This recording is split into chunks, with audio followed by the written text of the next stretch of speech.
We chose to interview Mike DeLuca, manager of pharmacy services at St. Joseph East Hospital. Mike is a University of Kentucky alum and was eager to help with this assignment. Mike is experienced in pharmacy retail, manufacturing, sales, and research. So we thought that he would be able to give us a valuable insight to his role as a healthcare professional. We asked him about the top 3 legal or regulatory issues that he faces, and here's what he had to say about HIPAA. Of course, your number one is always HIPAA, your privacy policy, stuff like that. Who has access to the information, and not just that, but you have certain pharmacists that might be on third floor or a different unit, or they'll have a different patient base, where you might not need access, or you should need access to the oncology wing if you're an ICU pharmacist. So you got to kind of want to monitor that as well. Our technicians and pharmacists have access to all records, whether they're in the automated dispensing cabinets or they're in the actual software system. Cerner is what we use. So you have to be careful of that.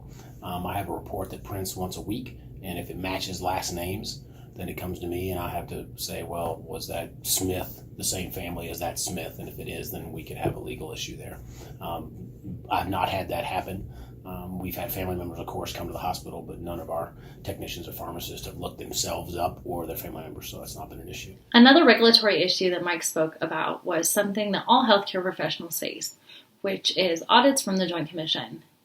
The Joint Commission is a nonprofit organization that accredits and certifies healthcare organizations and programs in the United States. And Joint Commission evaluations are an ongoing process. The Joint Commission standards are updated regularly to reflect the rapid advances in healthcare and medicine. Here are some of the ways that Joint Commission regulates pharmacy. Regulations pharmacy is in charge of medication management, which is a large chapter. Everything from, is it properly stored? Is it properly put on the units where it's not accessible to just anybody? It has to be under a lot of scrutiny, a lot of especially controlled substance like a hydrocodone or a morphine product or something like that. The last issue that Mike spoke of is a program called 340B. I'll let him explain what that is. We have what's called a 340B program. It's actually a federal legislation from 1992 that allows for hospitals that have a very high indigent care base, which means you're not going to get reimbursed, you're not going to get paid back for some of your services. It gives us the ability to buy drugs at a much, much lower rate.